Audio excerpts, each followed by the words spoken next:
llegó pa' todo, llegó la escuela, llegó la escuela, llegó por radio.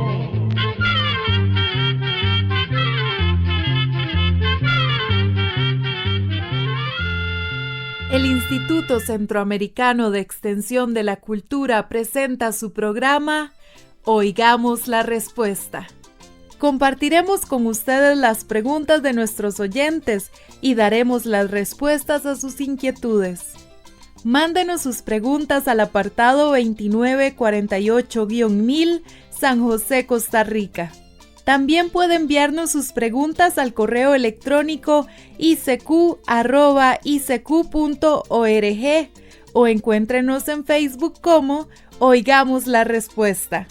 O llámenos por teléfono, código de área 506, número 2225-5338 o 2225-5438.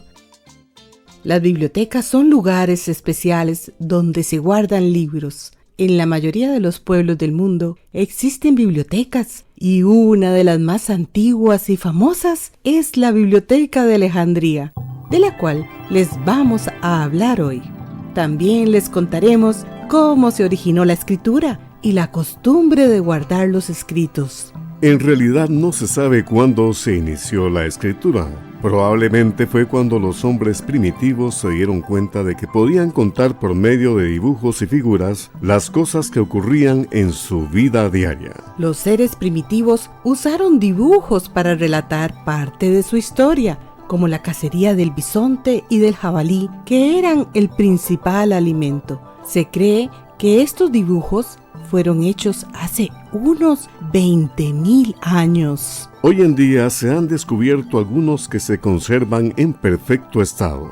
Entre los lugares más famosos en los cuales los científicos han hallado esas figuras están las cuevas de Altamira, situadas en España. Las paredes y el suelo de las cuevas están decoradas con estos animales y además se ve la pintura de un venado y hasta varias manos. Los colores que estas personas primitivas usaban más a menudo en sus pinturas eran el negro, el rojo, el amarillo, el café y algunos tonos violetas. Para fabricar los colores empleaban sustancias naturales que sacaban de la tierra, como ocres de diferentes colores. Los huesos quemados y el carbón vegetal les servían para hacer el color negro. Luego fabricaban la pintura moliendo el ocre y los huesos y los mezclaban con la grasa de animales para que no se lavara fácilmente. Probablemente la aplicaban con un puñado de pelo de algún animal, o con ramitas o con un palo mordisqueado en la punta. Además, usaban sus dedos para dibujar las líneas principales. Los relatos se iban pasando de boca en boca de los ancianos a los jóvenes, sin que se hubiera escrito nada. Pasaron muchos años en los cuales esta forma de comunicarse fue teniendo muchos cambios. Pero se cree que el pueblo de los sumerios, que habitó Mesopotamia en el continente de Asia, finalmente llegó a inventar la escritura llamada cuneiforme, que es la más antigua que se conoce. La palabra cuneiforme viene del latín que significa forma de cuña. La cultura de los sumerios se descubrió cuando los científicos hicieron excavaciones en la ciudad de Ur. Por estos hechos se considera esta cultura como la más antigua en la historia de la humanidad. La idea es eternamente nueva. Cae la noche y nos seguimos juntando a bailar en la... Y antes de seguir contándoles las experiencias humanas de las primeras escrituras, vamos a compartir con ustedes la canción del compositor y cantante uruguayo Jorge Drexler, Bailar en la Cueva. Que lo disfruten. Ir en el ritmo como una nueva en el viento. No estar en, sino ser el movimiento. Ir en el ritmo como una nube va en el viento. No estar en, sino ser el movimiento. cerrar los ojos, oír el clac con que se rompen los cerrojos. Cerrar el juicio, cerrar los ojos, oír el clac con que se rompen los cerrojos. Bailar, bailar, bailar, bailar. Me guías tú o yo te guío. Me guías tú o yo te guío. Me guías tú o yo te guío. ¿Será que me guías tú o que yo te guío? Mi cuerpo al tuyo y el tuyo al mío. Mi cuerpo al tuyo y el tuyo al mío. Los dos bebiendo de un mismo aire. El pulso latiendo y el muslo aprendiendo a leer en braille.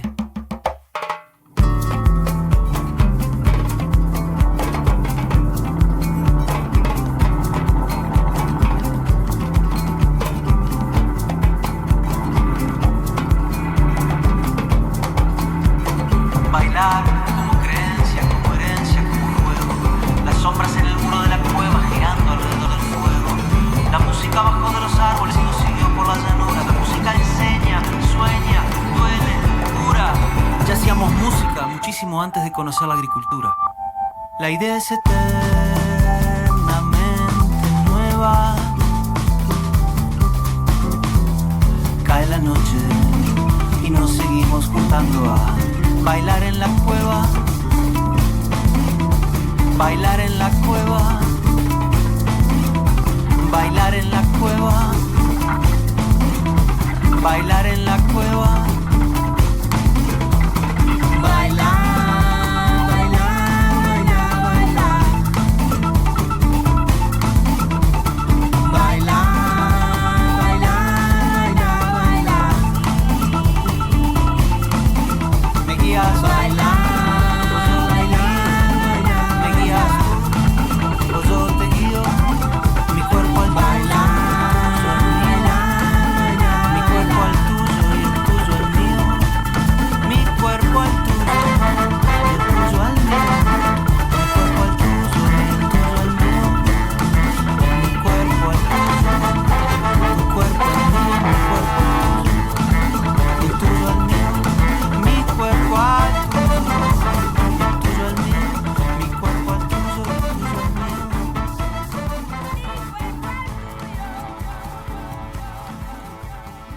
Los textos más antiguos en esta escritura son de hace 5000 años y estaban grabados en tablillas de arcilla, donde se marcaban los signos con una caña en forma de punzón afilado. Los sumerios usaron la escritura cuneiforme para escribir sus documentos importantes. Luego, otros pueblos vecinos, como los asirios y los babilonios, adoptaron esta escritura que poco a poco se extendió por el Asia Menor, por Siria y por Persia, que hoy en día es el país de Irán. La escritura cuneiforme se componía de 600 signos, pero poco a poco se fue simplificando para reducir su número, dando así el primer paso para inventar lo que hoy conocemos como el alfabeto. Los sumerios guardaban en archivos cosas como lo que habían pagado a las autoridades, las sentencias de los jueces, entre otras cosas parecidas. Los encargados de llevar las cuentas y los informes eran los sacerdotes, y por eso los templos fueron los primeros lugares donde se conservaron los documentos escritos. Con el tiempo se fueron dando a conocer más hechos y algunos pueblos decidieron escribirlos. Lo hicieron en verso para que fueran más fáciles de recordar.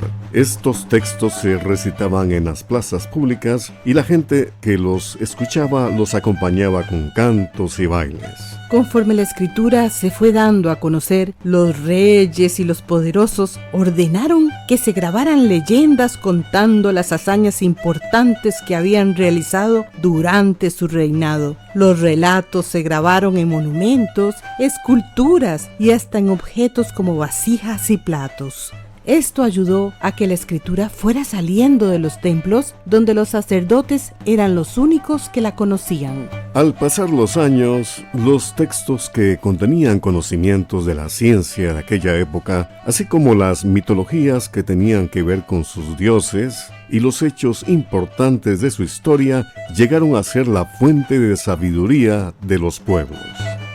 A los que sabían leer y comprendían los escritos, se les consideraba hombres sabios, y por esto llegaron a ser los consejeros de los reyes y de personajes importantes. Durante un tiempo más, se siguió usando la escritura cuneiforme inventada por los sumerios. Los textos grabados en las tablillas de barro se han conservado en tan buenas condiciones que se han hallado archivos de unos 3000 años antes del nacimiento de Jesucristo. En aquella época ya se construían estantes en los que se colocaban las tablillas bien clasificadas para encontrar fácilmente la información, como se hizo luego en las grandes bibliotecas como la de Alejandría. Con el paso del tiempo, fueron cambiando la escritura y los materiales en que se escribía. Esto dio lugar al uso del papiro y el pergamino. El papiro es una planta nativa de Egipto y servía para hacer el papel en el cual se copiaban los escritos que se guardaban en las bibliotecas. El libro se componía de unas 20 hojas pegadas que formaban una tira larga que se podía enrollar y desenrollar fácilmente. A esta forma de libro se le llamó rollo. La piel para fabricar pergamino se había usado anteriormente para copiar manuscritos. Se cree que su nombre proviene del nombre de la ciudad de Pérgamo, pues la materia prima que se usaba eran los cuernos de res y en esa región abundaba el ganado. Este material tenía la ventaja de ser más resistente y durable que el papiro.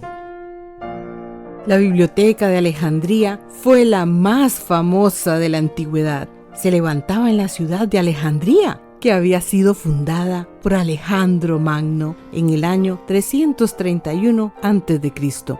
Alejandro fue rey de Macedonia y en ese tiempo conquistó a Grecia y casi todo el mundo conocido en aquella época. Después de haber conquistado Egipto, Alejandro decidió que Alejandría sería la nueva capital del imperio egipcio. Encargó los planos de la ciudad a un famoso arquitecto de su tiempo. Para construir los edificios se usaron maderas muy finas, piedra y mármol. También se hicieron monumentos y estatuas que se colocaron a lo largo de las grandes avenidas. Construyeron a la entrada del puerto un hermoso faro que era una de las 7 maravillas del mundo antiguo. Alejandría estaba situada a la orilla del mar, pues era un puerto importante donde atracaban los barcos que comerciaban entre las rutas de Oriente y Occidente en el mar Mediterráneo. Sus calles estaban diseñadas en línea recta y bajaban hacia el mar. Esto tenía la ventaja de refrescar la ciudad en verano, cuando soplaban los vientos del norte. Cuando Alejandro fundó Alejandría, ya tenía en mente un gran proyecto que le había encomendado su maestro, el gran filósofo griego Aristóteles, quien lo inspiró para que construyera un gran centro de cultura donde se reunirían los hombres más sabios de la época para hacer investigaciones y estudiar las diferentes ciencias. Pero Alejandro murió cuando apenas tenía 33 años y no pudo ver su sueño realizado. Después de la muerte de Alejandro, Ptolomeo I, que era uno de sus generales, se encargó de llevar a cabo la gran obra de construir la Biblioteca de Alejandría.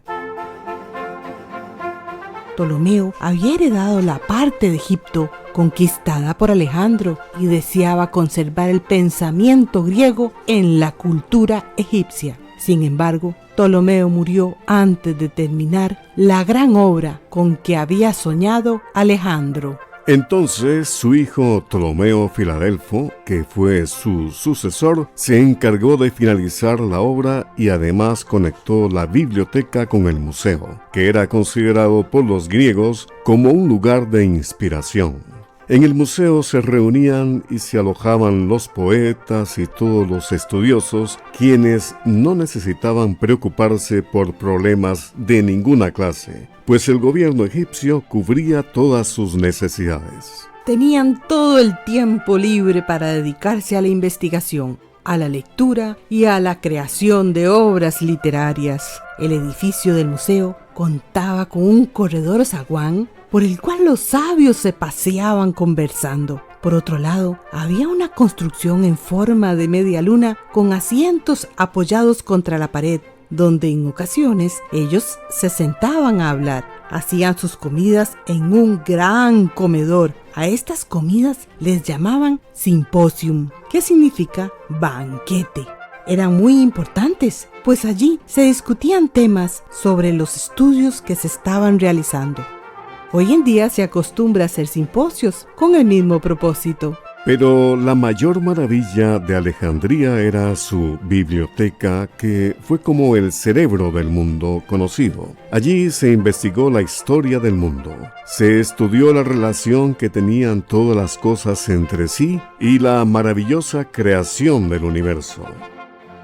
En la biblioteca había sabios que estudiaban e investigaban las matemáticas, la física, la medicina, la astronomía, la geografía, la filosofía, la biología, la literatura y la ingeniería. Ellos reunieron y organizaron todo el conocimiento del mundo antiguo y además hicieron grandes descubrimientos e inventos de importancia. Se puede decir que allí nació la primera universidad del mundo. Además, fue el primer centro de estudios donde se puso en práctica el trabajo en equipo, en el cual varias personas trabajaban en el mismo proyecto y cada uno aportaba sus conocimientos. Entonces yo creo que es la posibilidad de que la gente sueñe, de que la gente ame. Y la gente sueña, a la gente le gusta la fantasía, a la gente le gusta la imaginación, la gente le gusta la imaginación, porque la mente humana está hecha de imaginación.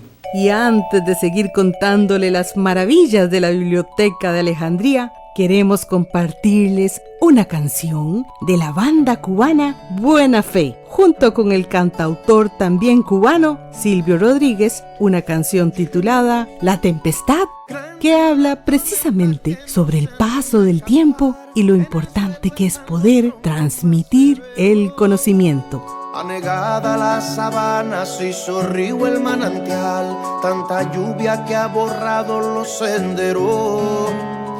Viejo mapa que no nos dirá cómo llegar, adelante solo reina un gran fanguero. Se adelanta un caminante y algunos salen detrás, tras los pasos del añoso del sombrero. ¿Acaso tú sabes la ruta? ¿Acaso ya pasaste antes? ¿Sabes de atajos y grutas? Cuéntanos todo lo importante. Cuéntanos todo lo importante.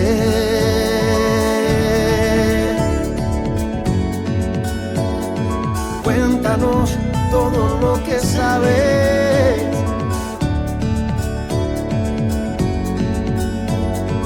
Cuéntanos todo lo que sabes. Vengo de un tiempo de plagas y sequías, pero a sangre y sudor se hizo cosecha. Más lo que se pudo que lo que se quería, y heme aquí latiendo en esta fecha. No me sé el camino, solo tiran de mí los anhelos de posibles maravillas. Salgo a caminar, pues no aprendí a dormir, mientras en el zurrón, mientras en el zurrón, mientras en el zurrón queden semillas. Dime tú, cuéntame, cuéntame, dime del sueño que acunas, con cuál fe llenarás tu templo, del dulzor que tendrán tus uvas. Cuenta tú que tendrás más tiempo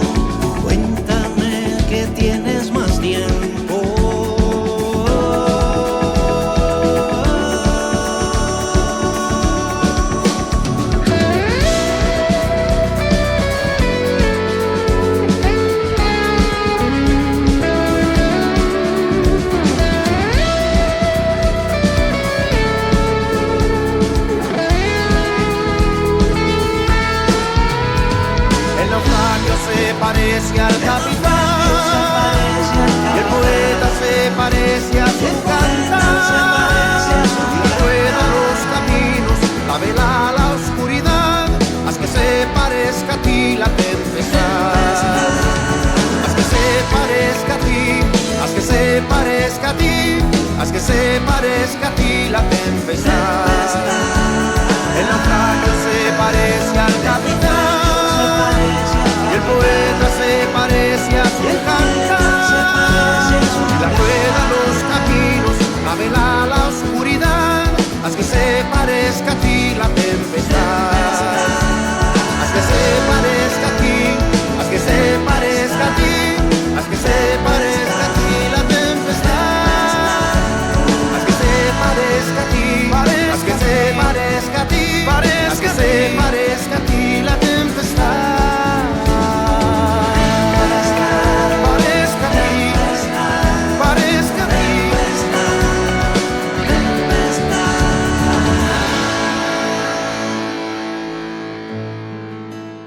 Entre los grandes trabajos que realizaron los estudiosos estaban, por ejemplo, el haber hecho un mapa ordenado de las constelaciones y calcular el brillo de las estrellas. Se definieron los principios de geometría que aún hoy en día se siguen usando. Se hizo un estudio del lenguaje. Se hicieron las primeras investigaciones que dieron origen, miles de años después, a la caja de engranajes y a los aparatos de vapor. Se escribió también un libro sobre los autómatas o aparatos mecánicos, con lo que nos damos cuenta de que hace alrededor de 2500 años, las personas ya conocían las bases de los inventos que se hicieron muchos siglos después. Por otro lado, un matemático famoso descubrió la forma de las órbitas que siguen los planetas en el firmamento. Y otro astrónomo descubrió que la Tierra era un planeta y daba vueltas alrededor del Sol. Se descubrió también el sistema nervioso y la forma como circulaba la sangre en el cuerpo. Declararon que la inteligencia se desarrolla en el cerebro y no en el corazón, como se creía en ese entonces. También en esa época se midió la circunferencia de la Tierra y se calculó el tamaño de la Luna y el Sol. Se descubrió además que los mares están conectados entre sí, que el año tiene 365 días y un cuarto de día más, y se sugirió que se agregara un día cada 4 años, o sea, el año bisiesto. Entre los inventos más útiles y curiosos se encuentra el del tornillo. Sin embargo, su inventor, el genio mecánico Arquímedes, lo consideraba algo pequeño e insignificante. Los estudiosos también se encargaban de coleccionar escritos y textos de otros pueblos para la biblioteca. Estudiaban todas las culturas y lenguajes del mundo de esa época y enviaban mensajeros a los países lejanos para comprar bibliotecas enteras. Por supuesto, los libros eran muy caros, pues había que copiarlos a mano y además traducirlos. En muchos casos, los libros se conseguían aprovechando la llegada de los barcos que atracaban en el puerto de Alejandría. Se les obligaba a entregar cualquier manuscrito que llevaran y se les daba copias muy bonitas, pero los manuscritos originales los guardaban en la biblioteca como un gran tesoro. El número de libros que se consiguió de esta manera varía mucho, según los informes que llegan de diferentes épocas. Por ejemplo, Demetrio Falero, que llegó a Alejandría después de los Ptolomeos, afirmaba que así se habían conseguido unos 200,000 libros. Con el tiempo, el número de manuscritos de la biblioteca llegó a ser de unos 600,000 ejemplares. Por otro lado, existía una gran rivalidad entre la biblioteca de Alejandría y la de Pérgamo, por ser las dos más importantes y famosas de la antigüedad. El antiguo reino de Pérgamo estaba situado en el Asia Menor. Su capital, la ciudad de Pérgamo, llegó a ser un centro importante donde muchos se dedicaban a las artes y a las letras. Se dice que los reyes de Pérgamo usaban el pergamino porque los Ptolomeo, que reinaban en Egipto, les habían prohibido importar el papiro. De manera que debido a la rivalidad entre las dos bibliotecas fue que se difundió el uso del pergamino. La gran biblioteca de Alejandría fue la más grande, rica e importante de la antigüedad. Allí llegaban gentes de todas partes. no solo griegos y egipcios. También llegaban fenicios, árabes, persas, judíos y personas de la India. Estudiaban sus archivos y se sentaban a conversar y discutir en los bancos de piedra.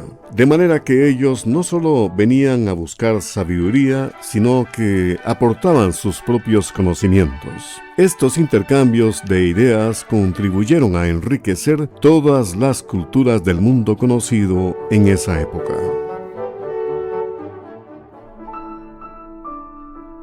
Pero la maravillosa Biblioteca de Alejandría tuvo un final trágico, pues fue destruida por varios incendios y saqueos que tuvieron lugar en diferentes épocas. Según cuenta uno de los historiadores de ese tiempo, un general romano que hacía la guerra en Egipto mandó a incendiar su flota para liberarla de sus enemigos, y entonces comenzó a incendiarse el muelle. Esto ocurrió en el año 47 antes del nacimiento de Jesucristo, cuando ya la biblioteca tenía más o menos 2 siglos de existir. Se dice que el incendio se extendió rápidamente a los muelles y de ahí a la ciudad de Alejandría y a los depósitos de libros de la biblioteca. Este sería el primero de los incendios que sufrió la biblioteca y el que más daño causó. Aparentemente, el viento contribuyó a avivar el fuego, pues las llamas volaban sobre los techos de las edificaciones, destruyendo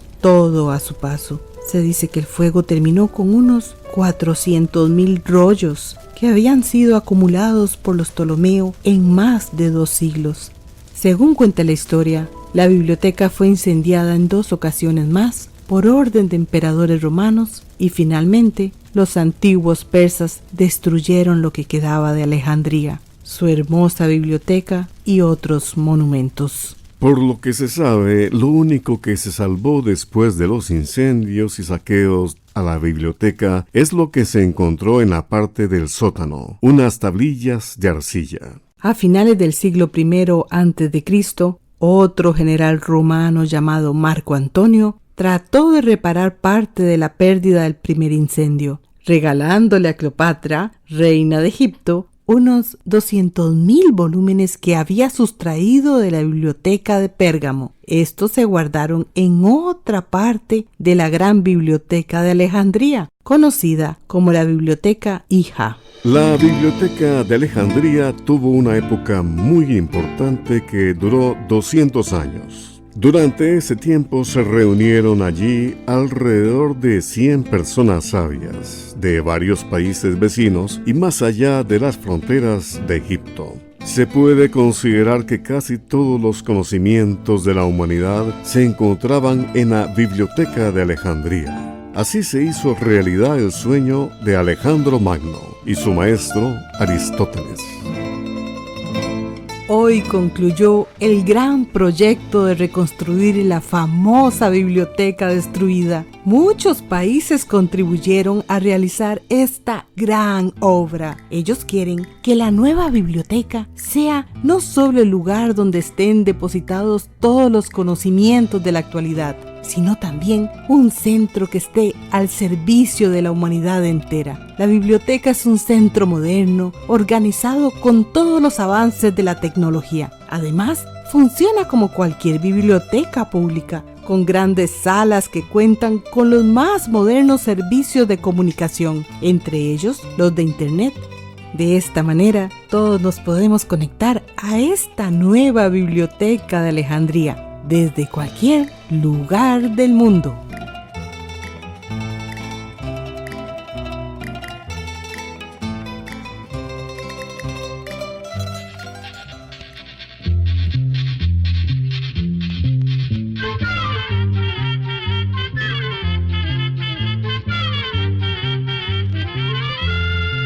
Llegó el momento